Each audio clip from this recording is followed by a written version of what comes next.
ஆண்டோரும் அருமை இரட்சகருமாகிய இயேசு கிறிஸ்து நாமத்தினாலே உங்கள் அனைவருக்கும் கிறிஸ்மஸ் நல்வாழ்த்துக்களை நான் தெரிவித்துக் கொள்கிறேன். இந்த நாளிலும் கிறிஸ்மஸ் செய்தியை நாம் தியானிக்க இருக்கிறோம். இந்த நாளில் ஒரு வேத வசனம் பார்க்கும்போது ஏசாயா தீர்க்கதரிசியின் புஸ்தகம் 9ஆம் அதிகாரம் 6ஆம் வசனம் இவ்வாறு சொல்கிறது: நமக்கொரு பாலகன் பிறந்தார், நமக்கொரு குமாரன் கொடுக்கப்பட்டார், கர்த்தத்துவம் அவர் தோளின் மேலிருக்கும், அவர் நாமம் அதிசயமானவர், ஆலோசனை கர்த்தர், வல்லமையுள்ள தேவன், நித்தியபிதா, சமாதான பிரபு என்னப்படும் என்று சொல்லி வேதத்தில் வாசிக்கிறோம். சுமார் இது 600 ஆண்டுகளுக்கு முன்பதாகவே ஏசாயா தீர்க்கதரிசி மூலமாய் கர்த்தருடைய பிறப்பை குறித்து சொல்லப்பட்ட வார்த்தை பாருங்க. அவர் நாமம் அதிசயமானவர். இன்றைக்கி கிறிஸ்மஸ் காலம் வரும்போது நமக்கு எல்லாருக்கும் மெயினாக ஞாபகம் வர்றது ஸ்டார், நிறைய விளக்குகள். அதாவது நல்ல விளக்குகள் போட்டு நாம் நினச்ச வீடெல்லாம் அலங்கரிப்போம், ஆலயங்களை நாம் அலங்கரிப்போம். அது மாத்திரமில்ல புது ட்ரெஸ், இதுதான் நமக்கு கிறிஸ்மஸ் காலங்களில். அது மாத்திரமில்ல இனிப்பு வகைகள், பார்க்கும்போது கேக்கு, இப்படிப்பட்ட காரியங்களை நாம் நினைவுகிறோம். ஆனால் இந்த வசனத்தில் பார்க்கும்பொழுது நாம் அவர் நாமம் அதிசயமானவர். அவர் இயேசு கிறிஸ்துவின் பிறப்பு ஒரு அதிசயம், அவர் ஊழியம் செய்த காரியம் ஒரு அதிசயம், அவர் அற்புதங்களை செய்த காரியம் எல்லாம் ஒரு அதிசயமான காரியங்கள். அதான் அவருக்கு பெயர் கொடுக்கப்பட்டுள்ளது, அவர் அதிசயமானவர் என்று சொல்லி நாம் வேதத்தில் வாசிக்கிறோம்.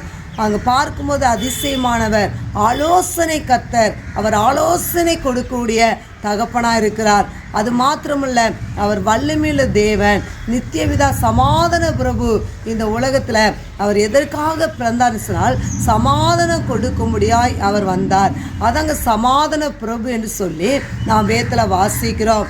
அதே போல் அங்கே புதிய ஏற்பாட்டுக்கு வரும்போது அங்கே லூக்கா எழுதின சுவிசேஷத்தில் பார்க்கும்பொழுது இதோ கன்னிகை கர்ப்பிணியாக ஒரு குமாரனை பெறுவாள் என்று சொல்லி வேதத்தில் வாசிக்கிறோம். அவருக்கு இயேசு என்று பெயரிடுவாயாக, இந்த இடத்துல இம்மானுவேல் என்று பெயரிடுவாயன்னு சொல்லி வேதத்தில் வாசிக்கிறோம். அங்கே இயேசு என்று சொன்னால் எல்லாருடைய பாவங்களையும் நீக்கி அவர் ரட்சிக்கிற தேவன் என்று சொல்லி எல்லாத்துக்கும் தெரிந்த ஒரு காரியம்தான். அவர் இயேசு கிறிஸ்து இன்னைக்கு யாருக்காக? உலகத்தில் எல்லாருக்காக அவர் பிறந்திருக்கிறார். ஒரு கிறிஸ்தவங்களுக்கு மாத்திரம் தான் சொல்லி நினைக்கிங்களா? அப்படி இல்லை, அவர் எல்லாருக்காக என்ன செய்தார்? இந்த உலகத்தில் பிறந்திருக்கிறார். நம்முடைய பாவங்களை நீக்கும்படியாய் அவர் பிறந்திருக்கிறார். அது மாத்திரமல்ல, இம்மானுவேல் என்று சொல்லி நாம் வேதத்தில் வாசிக்கிறோம். இம்மானுவேல் என்று சொன்னால் தேவன் நம்மோடு இருக்கிறார் என்று சொல்லி அர்த்தம்.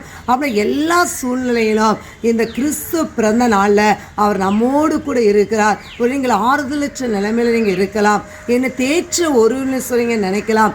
இன்னைக்கு கர்த்தர் சொல்லுகிற காரியம், அவர் எல்லா சூழ்நிலையிலும் அவர் நம்மோடு கூட இருக்கிறார். அப்புறம் இந்த கிறிஸ்மஸ் நாட்களில் நாம் என்ன செய்யணுமா? சந்தோஷமாக என்ன செய்யணுமா?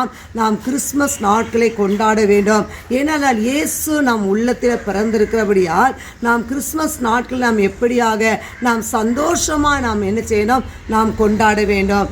எனவே தாமே கிறிஸ்மஸ் நாட்களில் என்ன செய்வார்? கர்த்தர் உங்களை அவர் ஆசீர்வதிக்கிற தேவனாக இருக்கிறார். கர்த்தர் தாமே உங்களை ஆசீர்வதிப்பாராக. ஆமென். மீண்டும் உங்கள் அனைவருக்கும் கிறிஸ்து பிறப்பின் நல்வாழ்த்துக்களை நான் தெரிவித்துக் கொள்கிறேன்.